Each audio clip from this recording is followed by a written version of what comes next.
So when I was a young man, a young boy, probably about 5 years old, I was diagnosed with asthma. And I've been plagued with asthma all my life from that point on. And one thing about asthma is it's in the bronchial tubes, not in the lungs. It's in the bronchial tubes. And especially on a day like this, fluid builds up. And it drips from the nasal passages down into the lungs, and it'll fill up those bronchial tubes. And so when I would get an attack of asthma, I would have to go to the doctor, and they would give you a shot, and it opens up those bronchial tubes so I can cough it out.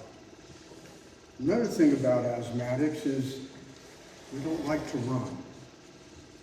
It's a thing that just causes the body to flip out. And it causes a lot of coughing. So I would not run as much as I could. But you get into high school and PE, and part of the curriculum is running. And so I get up to my senior year, after avoiding running as much as I could. I played baseball and didn't have to run too much. And I used to like to ride bikes, and that was okay. But my senior year, to graduate, the exam involved running.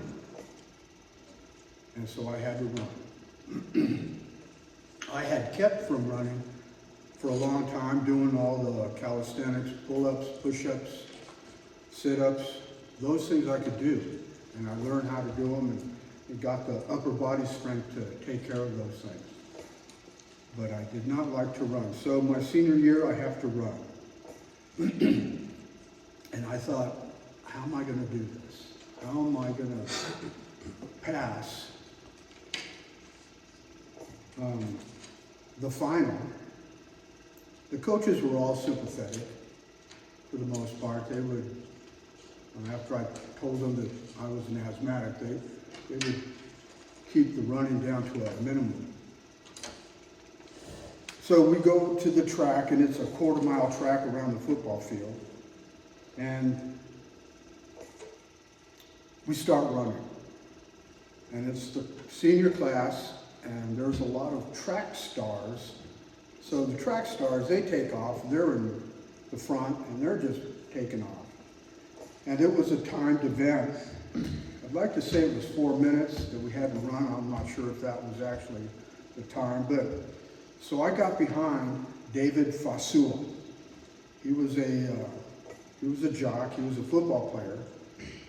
So I figured he had to pass this running event to graduate also.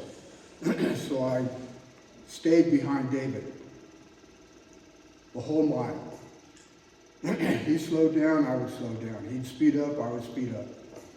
And one thing I did do was I just followed his feet. As he's running and I'm behind him, I'm just looking at his feet. I'm not looking anywhere else, and I'm sticking behind him. And the further we got along, the more torturous it began in my lungs, but I had to do it. I had to. There was no way around it. And David kept up a pretty good pace. And I followed him for the whole mile. Stayed behind him, watched his feet, and we did pretty good. He passed, and I passed. If it wasn't for David, I'd have been left way behind. But I kept up with him. And it was hard, but I kept up with him. And you know where this is going. Paul speaks about racing. Now, he uses examples. And one of the things that, as he would see people around him in society, he would speak of soldiers. And he would give descriptions of how we need to be soldiers. But another thing he did was racing. And that must have been a thing back then. The Olympics, the Greeks invented the Olympics, and racing is a big part of that. So Paul must have seen people running for that purpose. And it impressed Paul because he speaks of it. In 1 Corinthians, the 9th chapter, in verse 24. Do you not know that those who run in a race all run, but one receives the prize? Run in such a way that you may obtain it. Speaking about that prize. So he's referring to the life of a Christian as a race. And we have a goal. And what is that goal? It's heaven. But that race requires certain things. There are stipulations. Endurance and perseverance. And I can understand that. Because to endure a life of a Christian can be a hard thing. Because of the world around us. But Paul is saying we have to endure and persevere. One thing about a Christian race, it's not a competition against each other. I'm not racing against Dick. I'm not racing against anybody. And furthermore, this race involves people helping each other. If there's a Christian who is falling behind, who is looking at the world and being influenced by that world, fellow Christians can help on that way. We don't have to reach our goal in any specific time. We're not timed. Everybody runs the race in the time allotted for them in life.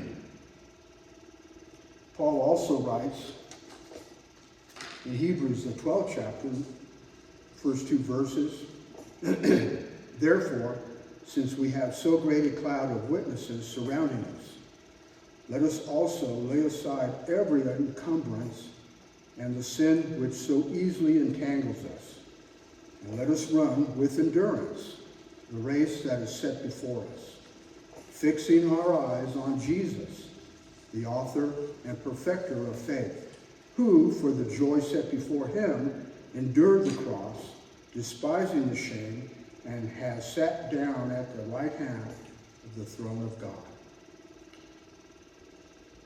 Christ is our example. He is like that young man that was in front of me. I can fix my eyes on the Lord, and I can endure whatever life throws at me. I can keep going. I can persevere, and I can have the endurance. But what does it take? Number one, study. That's what we have. Read the Word. It'll convince, it'll convict, it'll encourage, and we can run the race. And we'll have the endurance to do so. And it helped Paul. It helped him in his run. In excuse me. 2 Timothy, the 4th chapter, verse 7, Paul writes this, I have fought the good fight. I have finished the race, and I have kept the faith. Paul did it. We can do it. Yes, it is a race. Yes, it involves endurance. Yes, it involves